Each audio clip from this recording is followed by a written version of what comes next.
Ce que je pense des dropshippers, c'est le sujet du podcast de ce jour.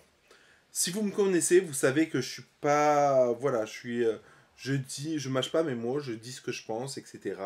Je dis quand ça va pas, quand je réussis, quand je fais des échecs, j'admets mes erreurs, etc. Et là, j'aimerais parler des dropshippers en général, de cette course au résultat, de cette course, bah voilà, oui, le dropshipping c'est le meilleur business du monde, etc., etc. Et à la réalité qui me fascine, ouais, qui me fascine parce que je me rends compte que les gens, bah, soit ils se voilent la face, soit ils calculent mal leur marge, soit ils gonflent les chiffres, soit bah, il y en a qui réussissent, j'en connais pas mal qui réussissent, mais dans tous les cas, je vais parler des dropshippers. Donc il y a plusieurs types de dropshippers. Il y a les dropshippers qui font du résultat, qui font du résultat, mais ces dropshippers qui font du résultat n'utilisent pas seulement Facebook. Donc ça, c'est super important à prendre en considération. Et oui, c'est vraiment à prendre en considération parce que ils font pas du dropshipping, finalement, ils font de l'e-commerce. L'e-commerce, et ils utilisent un moyen de l'e-commerce pour envoyer leurs produits. Pour moi, la nuance est réellement importante parce que bah, c'est ces personnes-là qui font les meilleurs résultats. Et du moment que tu as compris ça, bah, tu as tout compris. Voilà. Après, il y a les dropshippers formateurs. Il y a eu, je me souviens, bah, faut pas se mentir, hein, on va dire un fait. Celui qui a lancé, démocratisé le dropshipping en France, c'est Sébastien Cerise. Donc Sébastien Cerise a démocratisé ça en France. Salut Seb si tu me regardes. Je vais rien dire de mal sur toi, t'inquiète pas.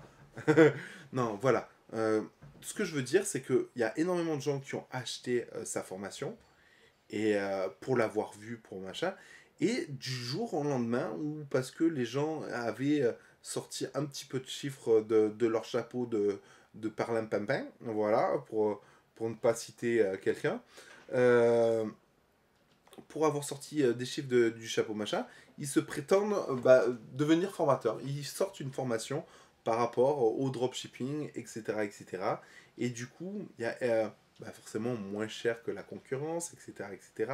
Mais du coup, ces personnes-là, beaucoup crachent sur leur formateur initial ou oublient qu'ils ont peu de background pour pouvoir faire ça. Je m'explique, c'est que moi, je l'ai remarqué, hein, c'est formation, vendre de la formation, c'est un produit. Donc moi j'estime que tu fais de l'e-commerce quand tu vends de la formation.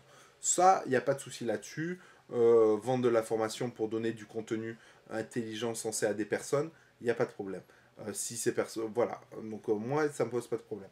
Ce qui me pose souci, c'est que c'est le souci de légitimité. Encore une fois, être légitime pour vendre une formation alors que tu n'as qu'un historique de 1-2 mois, je trouve ça pas forcément légitime.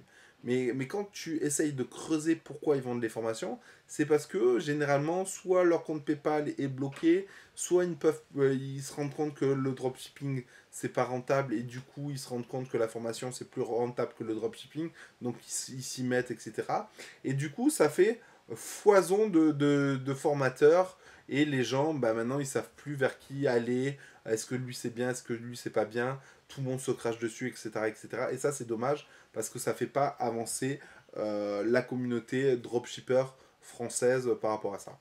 Et après, tu as d'autres catégories de dropshippers, des dropshippers qui s'accrochent, qui bah, sont intermédiaires, qui sont en une phase où ils arrivent enfin à dégager des chiffres suffisants grâce à Facebook, etc., qui arrivent à être réguliers par rapport à ça, mais qui ne se sont pas ouverts à d'autres leviers de visibilité. Bah, pourquoi? Parce que bah, soit ils n'ont pas les compétences, soit ils ne sont pas accompagnés, parce que c'est vrai que c'est pas forcément évident d'être accompagné par rapport à ça, etc., d'être entouré des bonnes personnes et tout. Et c'est vrai que quand tu vas dans un e-com tour, ce que j'organise un peu à travers un peu toute la France, etc., ou à une soirée lambda e-commerçante, tu as énormément de débutants. Donc pour eux, c'est assez difficile de passer de leur 1000 balles par jour à 5000 balles par jour, 6000 balles par jour, etc. etc. Voilà, donc tu as cette catégorie de dropshippers, limite que je respecte le plus avec les e-commerçants que j'appelle les experts et avec les débutants. Tu as les débutants qui commencent l'activité du dropshipping, qui regardent du contenu à droite, à gauche, etc. Du contenu gratuit, du contenu payant, etc. Petite mise en garde par rapport à vous, en toute amitié. Le dropshipping évolue énormément. Ce qui marchait il y a un an ne marche pas forcément maintenant. Donc faites attention à la date de quand est l'information. Ça, c'est super important pour la réussite de votre projet. Encore une fois, si vous vous lancez dans le dropshipping, c'est que vous voulez entreprendre et que vous voulez peut-être soit avoir des revenus supplémentaires, soit être indépendant, etc. Donc attention à ce que vous faites par rapport à ça. Petite mise en garde encore par rapport aux dropshippers. Faites bien vos calculs de marge. Souvent, je me rends compte, je vois énormément de dropshippers me sortir des chiffres de ouf. Ma femme la première, je vous dis sincèrement, ma femme, elle avait sorti un shop où elle faisait entre 700 et 1000 euros par jour, etc. Elle était toute contente, elle s'est dit, oh, de la bombe, je gagne 25-30 000 balles par mois, c'est génial, etc. Et quand on s'est aperçu qu'on a fait le calcul de marge nette, ben on se rendait compte qu'elle avait perdu de l'oseille. Donc faites attention à ça. Encore une fois, je sais que la plupart des gens, des dropshippers, ne paient pas la TVA. Je le sais, c'est un fait, etc. Mais n'oubliez pas une chose, quand vous montez un business solide, il faut être en règle dès le départ, il faut construire des bonnes fondations, etc. C'est bien de se dire, oui, on fait du one-shot, oui, mais je le ferai plus tard sur un autre shop, etc. Oui, je vais créer une société en Estonie, au Delaware, ou peu importe, ou à Hong Kong, ou peu importe, machin, tout ça. Mais dites-vous une chose, faites bien les choses dès le départ. Parce qu'un contrôle fiscal, ça peut arriver sur les 4 dernières années, ça peut vous arriver. Et je vous conseille vivement de faire bien les choses parce que ça va déterminer votre calcul de marge de base. Voilà, j'espère. Voilà, je voulais être sincère avec vous par rapport au dropshipping et aux dropshippers. Je sais qu'il y a une belle communauté en France de dropshippers, ça c'est bien, qui est active et tout, qui est assez positive et tout. Je sais que c'est pas forcément évident de commencer dans le dropshipping parce que on entend de tout et de n'importe quoi, on entend énormément de stratégies différentes, etc. Je vous souhaite réellement bon courage dans votre entreprise, dans votre démarche entrepreneuriale. C'est vraiment sincère par rapport à ça. Et encore une fois, suivez les gens avec qui vous avez du feeling, c'est super important. N'hésitez pas à les questionner, n'hésitez pas à rencontrer d'autres personnes autour de vous, etc. Et voilà, et j'espère vous rencontrer par exemple dans un e-com tour.